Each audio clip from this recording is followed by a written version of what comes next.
Agar koalisi perubahan segera dideklarasikan.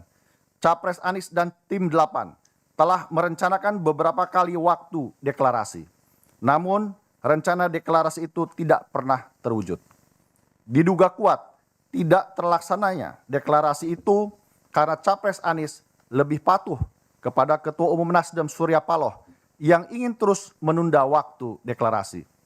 Ini jelas mengganggu dan melanggar prinsip kesetaraan atau equality dalam koalisi. J.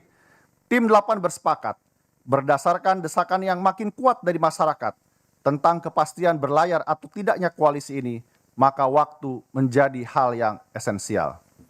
Terkait dengan waktu deklarasi ini, juga telah dikomunikasikan kepada Ketua Umum Partai Nasdem Surya Paloh pada hari Kamis tanggal 24 Agustus 2023, kepada Ketua Majelis Tinggi Partai Demokrat SBY pada hari Jumat tanggal 25 Agustus 2023, dan kepada Ketua Majelis Suro PKS Salim Segaf Al-Jufri pada hari Sabtu tanggal 26 Agustus 2023. Tentang penetapan waktu deklarasi ini, Surya Paloh menyerahkan sepenuhnya kepada tim 8. Sedangkan SBY dan Salim Segaf bersetuju untuk dilakukan percepatan deklarasi. Pada pertemuan Capres Anies bersama tim 8 dengan SBY, Capres Anies menyampaikan bahwa deklarasi akan dilakukan pada awal September 2023. K. Capres Anies dan tim 8 berpendapat bahwa tidak ada alasan lagi untuk menunda waktu deklarasi. Karena waktunya sudah semakin mendesak dan sesuai mandat yang dimiliki, Capres Anies sudah menentukan cawapresnya. Bahkan, Capres Anies menuliskan keputusannya itu dalam bentuk surat tulisan tangan yang ditandatangani kepada Ketum AHY pada tanggal 25 Agustus 2023, 6 hari yang lalu. Inti dari surat tersebut ialah untuk meminta secara resmi agar Ketum AHY bersedia untuk menjadi cawapresnya. L. Namun demikian, sesuatu yang tidak terduga dan sulit dipercaya terjadi. Di tengah proses finalisasi kerja parpol koalisi bersama Capres Anies dan persiapan deklarasi, tiba-tiba terjadi perubahan fundamental dan mengejutkan. Pada Selasa malam 29 Agustus 2023, di Nasdem Tower, secara sepihak Ketua Umum Partai Nasdem Surya Paloh tiba-tiba menetapkan Ketua Umum PKB Muhaimin Iskandar sebagai cawapres Anies tanpa sepengetahuan Partai Demokrat dan PKS. Malam itu juga Capres Anies dipanggil oleh Surya Paloh untuk menerima keputusan itu. Sehari kemudian, 30 Agustus 2023, Capres Anies dalam urusan yang sangat penting ini tidak menyampaikannya secara langsung kepada pimpinan tertinggi PKS dan Partai Demokrat, melainkan terlebih dulu mengutus Sudirman Said untuk menyampaikannya. Demikian fakta kronologis ini disampaikan. Rentetan peristiwa yang terjadi merupakan bentuk pengkhianatan terhadap semangat perubahan, pengkhianatan terhadap piagam koalisi yang telah disepakati oleh ketiga parpol, juga pengkhianatan terhadap apa yang telah disampaikan sendiri oleh Capres Anies Baswedan yang telah diberikan mandat untuk memimpin koalisi perubahan. Tertanda Teguh Rifki Harsa, Sekretaris Jenderal Partai Demokrat, anggota tim 8. Terima kasih. Terima kasih, Bung Iftitah. Semua tahu bahwa dari Partai Demokrat menugaskan 2 orang untuk menjadi bagian dari tim 8, yaitu Sekretaris Jenderal sendiri, Teguh Rifki Harsha, dan kemudian Bung Iftitah Sulaiman. Mereka bekerja siang dan malam, hampir setahun, maraton, tentu di bawah supervisi Ketua Umum selaku Wakil Ketua Majelis Tinggi Partai, dan puluhan kali bertemu dan bersama-sama dengan Capres Anies Baswedan. Dan kalau saya ikuti, kerja ini tidak mudah. Banyak sekali hambatan dan tantangan, tetapi belakangan kelihatan progres yang memberikan harapan sebelum kandas dan terhempas 3 hari yang lalu. Para anggota Majelis Tinggi, para kader Demokrat, dimanapun saudara berada, saya sangat mengerti perasaan, emosi para kader. Saya minta, mari kita tenangkan hati kita, pikiran kita. Ini bukan kiamat. Ini bukan akhir dari perjuangan kita. Bukan. Ini harus kita maknai sebagai ujian dan cobaan yang harus kita hadapi dan kemudian kita atasi. Ingat, sesudah kesulitan atau di balik kesulitan ada kemudahan. Wa inna ma'al yusri yusra. Betul, fa inna ma'al yusri yusra. Kita kalau melakukan kilas balik sering menghadapi goncangan dan krisis. Alhamdulillah kita selalu bisa mengatasinya. Saya yakin ini rencana Tuhan. Dan rencana Tuhan selalu lebih indah dari rencana manusia. Insya Allah kita akan mendapatkan yang lebih baik di masa depan. Di sisi lain, meskipun kita dibeginikan oleh Capres Anies dan mitra koalisi kita, tapi sesungguhnya kita harus bersyukur. Bersyukur kepada Allah Subhanahu wa Ta'ala, bersyukur kepada Tuhan yang Maha Kuasa. Mengapa? Ini alasan saya. Pertama, ya memang kita ditelikung dan ditinggalkan. Seperti ini. Sekarang, bayangkan kalau ditelikungnya kita ini, ditinggalkannya kita ini, 1-2 hari sebelum batas pendaftaran ke KPU. Bayangkan seperti apa. Kita masih ditolong oleh Allah. Kita diselamatkan oleh sejarah. Ini syukur yang pertama. Syukur yang kedua, saya renungkan baik-baik tadi malam dalam kontemplasi saya. Justru kita diselamatkan oleh Tuhan. Oleh Allah. Apa yang saya maksudkan? Kita tidak diizinkan oleh Allah untuk mendukung seseorang dan untuk bermitra dengan orang yang lain yang kalau kita teladani akhlak pemimpin besar bagi yang beragama Islam, akhlak Rasulullah, ya. Yang kita rasakan sekarang ini, mereka tidak sidik, tidak jujur, tidak amanah. Berarti tidak bisa dipercaya dan mengingkari hal-hal yang telah disepakati. Tidak memegang komitmen dan janji-janjinya. Nah sekarang saja tidak sidik, tidak amanah, tidak memegang komitmennya. Bagaimana nanti kalau menjadi pemimpin dengan kekuasaan yang besar, rakyat akan diapakan? Saya kira kalau kita renungkan ini, kita ambil hikmahnya, kita dibebaskan dari dosa yang mungkin akan kita pikul kalau kita masih berada bersama-sama mereka itu dan mengusung seseorang untuk menjadi pemimpin bangsa Indonesia.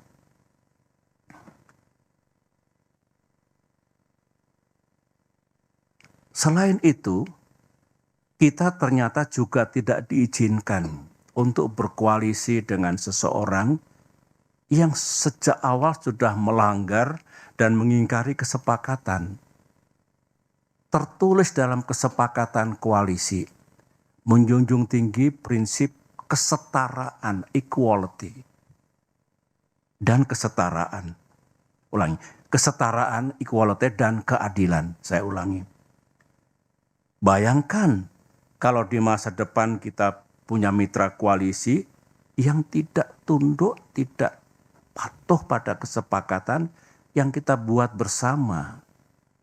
Apalagi kalau mendikte, mengatur yang lain, termasuk capres, memaksakan kehendak, dan tidak menganggap yang lain, saya kira bukan itu koalisi yang hendak kita bangun. Sebagaimana pengalaman pribadi saya bersama-sama dalam koalisi selama 10 tahun yang menjunjung tinggi prinsip dan nilai-nilai yang baik, utamanya kesetaraan dan keadilan. Sekali lagi, kalau kita bersyukur. Karenanya, mari kita hadapi semua ujian dan cobaan ini dengan tegar. Sambil berikhtiar, kita mencari jalan keluarnya. Insya Allah Tuhan akan memberikan kita jalan terbaik ke depan ini. Para anggota Majelis Tinggi dan para kader yang saya cintai, ya sebetulnya kalau jujur ya, saya pun tidak menyangka atas terjadinya kejadian itu, 3 hari yang lalu itu. Setelah setahun lamanya kurang lebih, koalisi ini bersama-sama berikhtiar, berjuang untuk bisa menjadi kenyataan dan bisa mengusung capres dan cawapres yang kita harapkan, yang juga diinginkan oleh rakyat. Tiba-tiba terjadilah peristiwa 3 hari yang lalu itu. Kalau saya harus berterus terang, sebetulnya saya tidak naif ya. Saya juga mengerti politik. Saya pernah menjadi capres 2 kali. Saya pernah bersama-sama membangun koalisi dengan mitra. Dan tidak ada yang saya rasakan seperti yang terjadi 3 hari yang lalu itu. Saya mengerti, kita semua mengerti, politik itu memang ya penuh strategi, penuh siasat, penuh taktik, caranya banyak.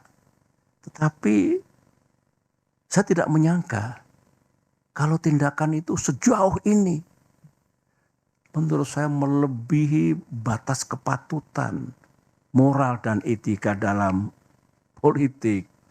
Iya kasar, ya kalau bisa menggunakan istilah bahasa Inggris, it is really ugly. Mudah-mudahan kita tidak melakukan perilaku politik seperti itu. Ada lagi yang bagus dalam sidang majelis ini saya ungkapkan ya.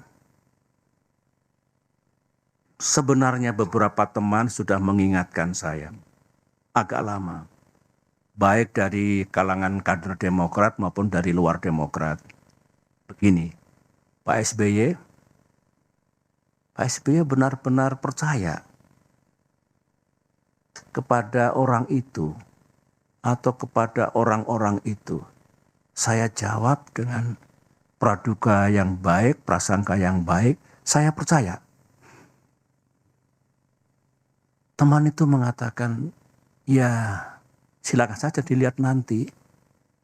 Yang penting saya sudah mengingatkan. Nah kalau saya ingat kembali, yang diingatkan teman-teman itu lebih dari satu.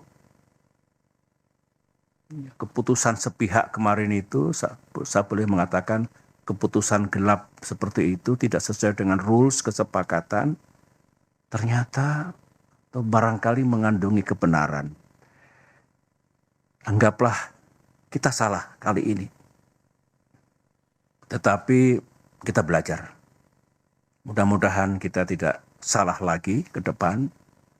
Dan mudah-mudahan dengan izin Allah dan ikhtiar kita, kita juga tidak kalah nantinya. Amin.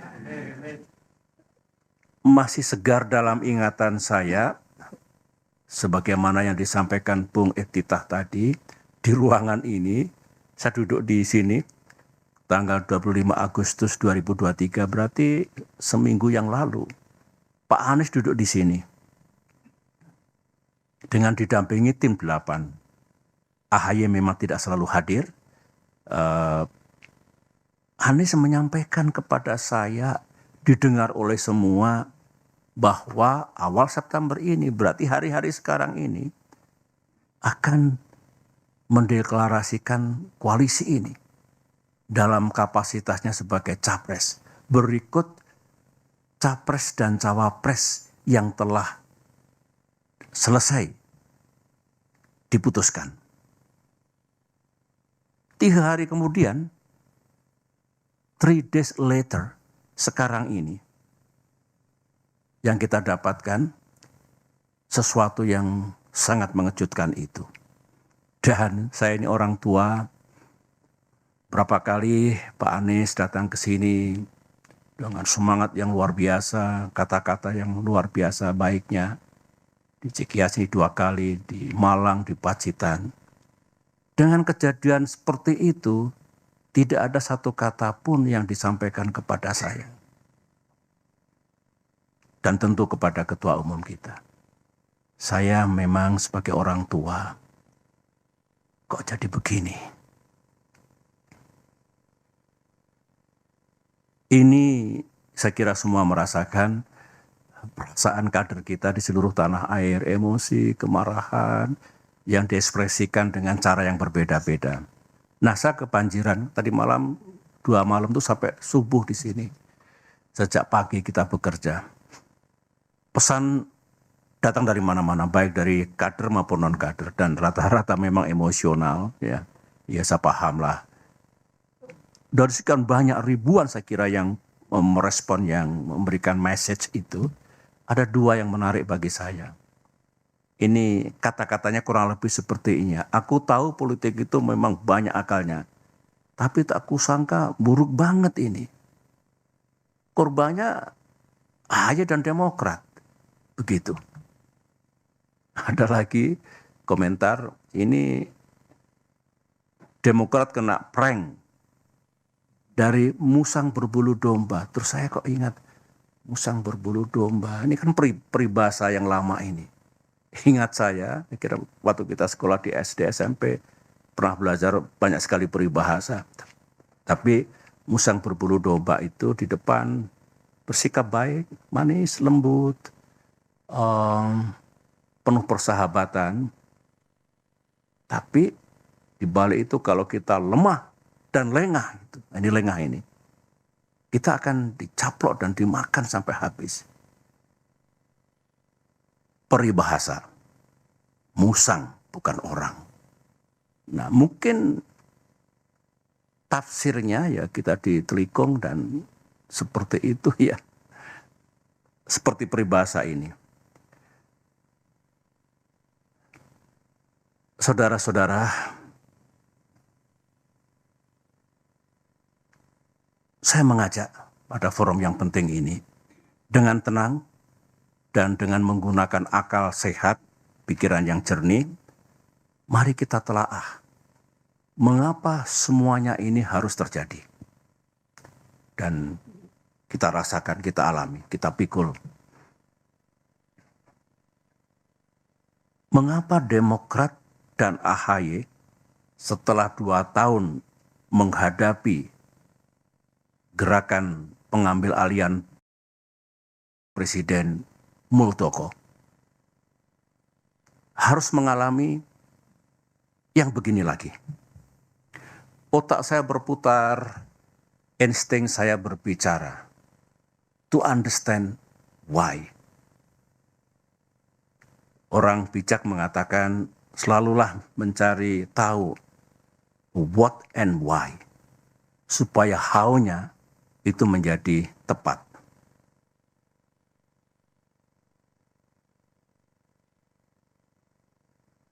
Kader Demokrat dengan pikiran yang tidak happy mengatakan, Pak, kok kita ini Demokrat ini, ya memang kita oposisi, tapi oposisi ini kan sah.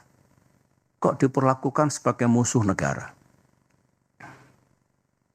Kita ini kan bukan partai terlarang. Kader-kader Demokrat juga bukan teroris. Jadi mestinya diperlakukan sama lah dengan warga negara yang lain.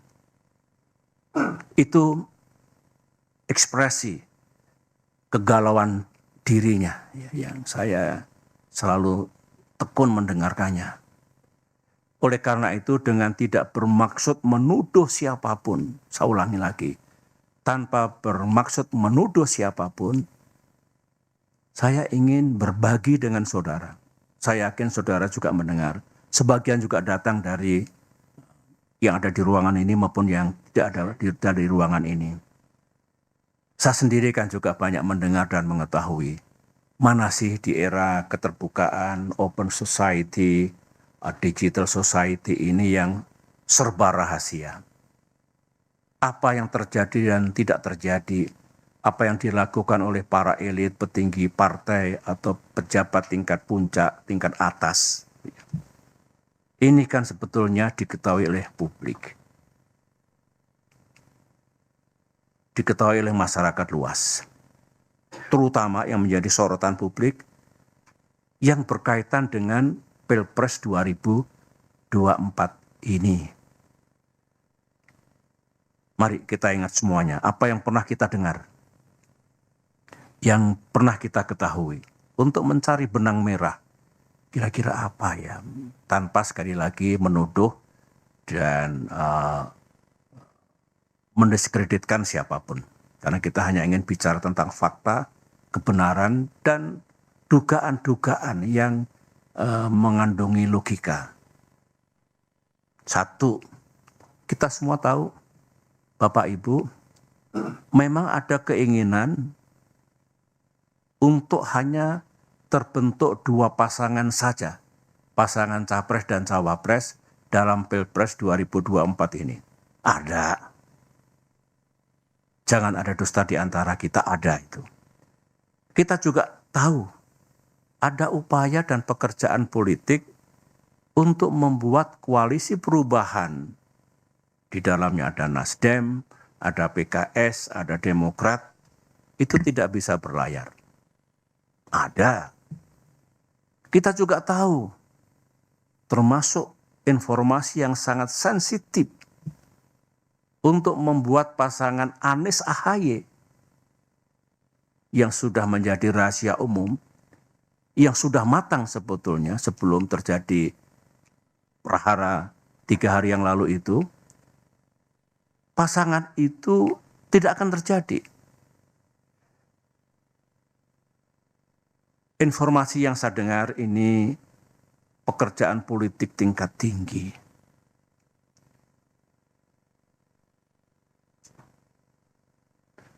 Ini bukan informasi, ini fakta. Benar ternyata Anies Ahaye yang hampir matang untuk diluncurkan dan banyak diketahui oleh masyarakat luas, itu terbukti bisa digagalkan. Melalui apa yang tadi itu yang diceritakan oleh Bung Ititah melalui press release yang telah kita sampaikan.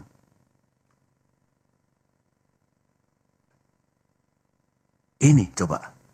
Jadi informasi-informasi itu salah satu manifestnya yang terjadi betul ya ini. Kita juga tahu seorang menteri sekarang ini, menteri masih aktif dari Kabinet Kerja Pimpinan Presiden Jokowi, secara intensif melakukan lobby, termasuk kepada Partai Demokrat, dengan menawarkan, mengajak membentuk koalisi yang baru. Koalisi Koalisi Demokrat, PKS dan P3. Yang bersangkutan mengatakan, yang disampaikan itu, inisiatif ini sudah sepengetahuan Pak Lurah. Kata-kata sang menteri. Bukan kata-kata saya, kata-kata yang bersangkutan. Dari semua hal yang kita sudah tahu itu, bahkan sebagian bukan hanya informasi, tapi sudah menjadi kenyataan, jadi fakta, kita mulai tertarik dengan informasi yang lain. Saya mengatakan saya tertarik secara pribadi dengan informasi yang lain. Katanya, sekali lagi informasi, semua gerakan, manuver, proses politik yang seperti ini penuh dengan hingar-bingar, yang berkaitan dengan koalisi dan pasangan capres dan cawapres, katanya ada mastermind-nya. Saya tidak tahu siapa. Katanya ada dalangnya. Ada persekongkolan untuk mengeksekusinya, untuk menjalankannya. Informasi.